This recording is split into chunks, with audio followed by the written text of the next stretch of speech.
Hello and welcome to my channel. Convert your physical shares to Demat account.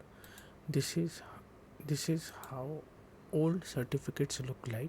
This is an example of Reliance Industries Limited share certificate. Equity shares, each value face value of 10. Name. This is the person name. If anyone has this type of shares certificate old in your house, can contact me. This is an example of old dividend slip.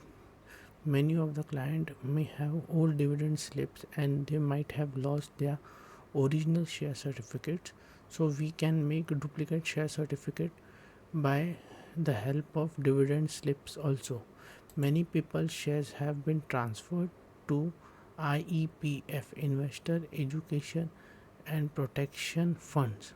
So basically this is a government body which is responsible to keep the old share certificate investment safe. So many old share certificates who are holding, many of them are transferred to IEPF investment.